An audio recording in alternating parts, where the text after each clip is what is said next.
এবার আমার দাবি হলো সূরা ফাতিহা কোরআন না। বলেন কি? কোরআন না। সূরা ফাতিহা কোরআন না, এটা কার দাবি? আমার দাবি।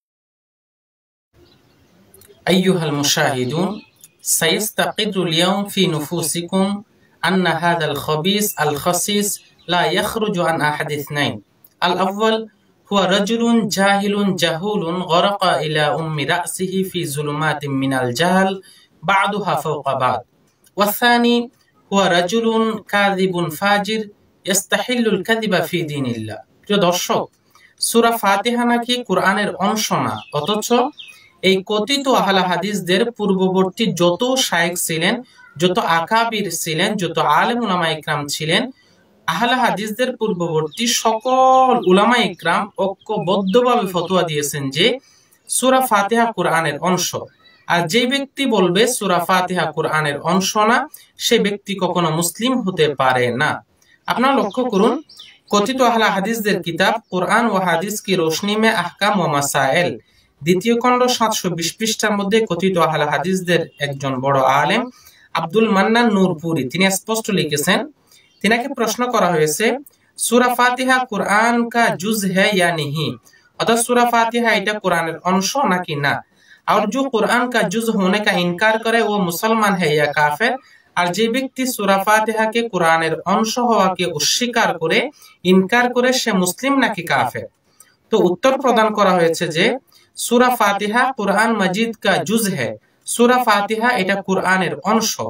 और जो शख्स इसके कुरान मजीद का जुज होने का इज्तिहादी खता के बगैर इनकार करे वो मुसलमान नहीं। আর যে ব্যক্তি ইজতিহাদ করা ছাড়া, ইজতিহাদি ভুল ছাড়া সূরা ফাতিহাকে কোরআনের অংশ হওয়া থেকে অস্বীকার করবে, কোরআনের অংশ মানবে না, সে কখনো মুসলমান হতে পারে না, সে বেঈমান হয়ে যাবে, কাফের হয়ে যাবে। নিম্নে তিনি কোরআন হাদিস থেকে দালায়েল পেশ করেছেন।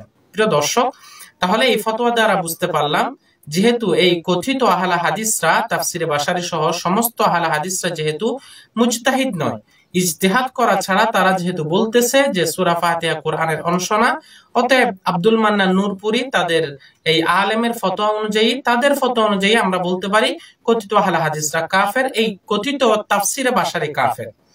শুধু তাই নয়, ফাতহুল বায়ান 7ম খণ্ড 194 নং পৃষ্ঠার মধ্যে কথিত আহলে হাদিসদের ইমাম নওয়াব সিদ্দিক হাসান খান কিন্নুজি তিনি স্পষ্ট লিখেছেন, লিআন্নাল ফাতিহাতা বা'দুম মিনাল কুরআন, কেননা সূরা ফাতিহা এটা কুরআনের অংশ।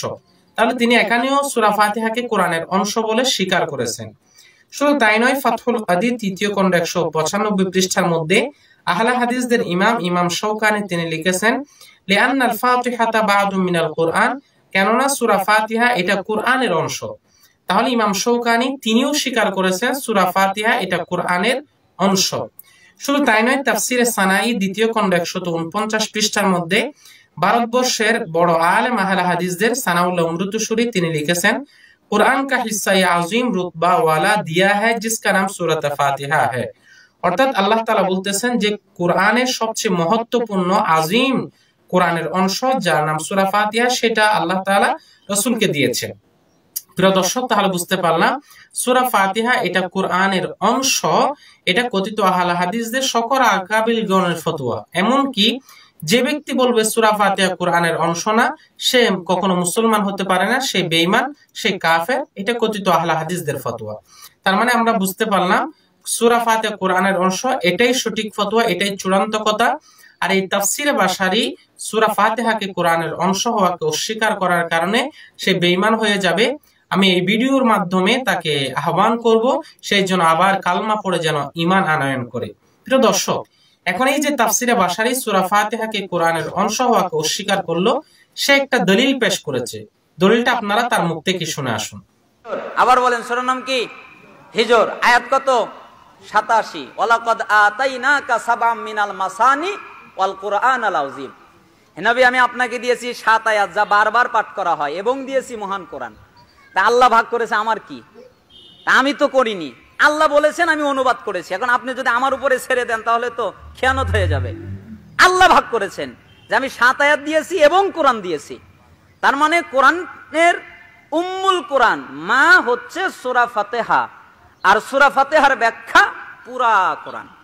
প্রিয় দর্শক, সেই দলিলের মধ্যে বলেছে যে আল্লাহ তাআলা কোরআনে একটি আয়াত পেশ করেছেন, নাজিল করেছেন। আয়াতটা হচ্ছে আল্লাহ তাআলা রাসূল সাল্লাল্লাহু আলাইহি ওয়াসাল্লামকে বলেন, সূরা হিজরের আয়াত, ওয়ালাকাদ আতাইনাকা সাবআম মিনাল মাসানি ওয়াল কুরআনাল আযীম।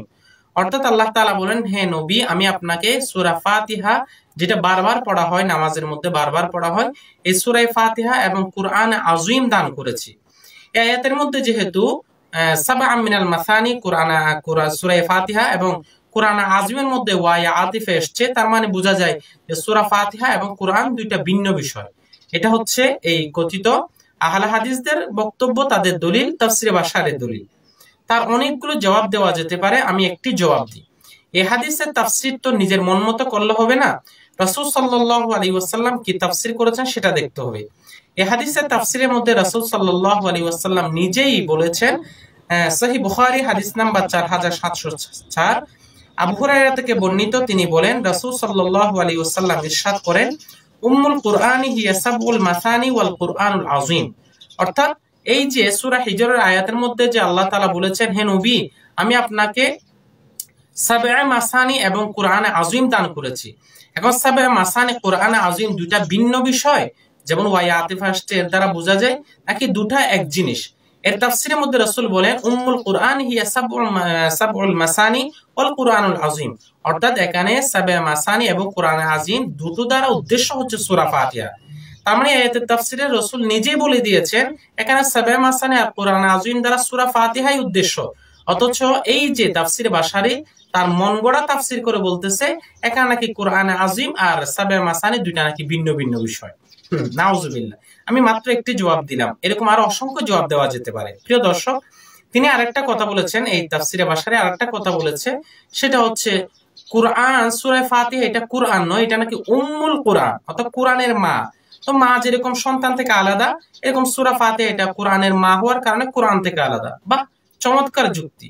আমি একটা যুক্তি দিই, উম্মুল কুরআন যদি কুরআন না হয়, তাহলে উম্মুল মাদারেস মাদ্রাসা কেমনে হবে? যেমন আমাদের হাটহাজারী মাদ্রাসাকে বলা হয় উম্মুল মাদারেস, তো উম্মুল মাদারেস কি মাদ্রাসা না? এরকম মক্কাকে বলা হয় উম্মুল কুরা। এরকম সৌদি আরবে একটি মাদ্রাসাও আছে, জামিয়া আছে, জামিয়াত উম্মুল কুরা। এই যে উম্মুল কুরা যদি কুরা হয়, উম্মুল কুরা যদি কারিয়া হয়, গ্রাম হয়, উম্মুল মাদারেস যদি মাদ্রাসা হয়, উম্মুল মাসাজিদ যদি মসজিদ হয়, তাহলে উম্মুল কুরআন কেন কুরআন হবে না? বলেন, উম্মুল কুরআন কেন কুরআন হবে না? উম্মুল মুমিনিন, উনি কি তাহলে নিজে মুমিন না?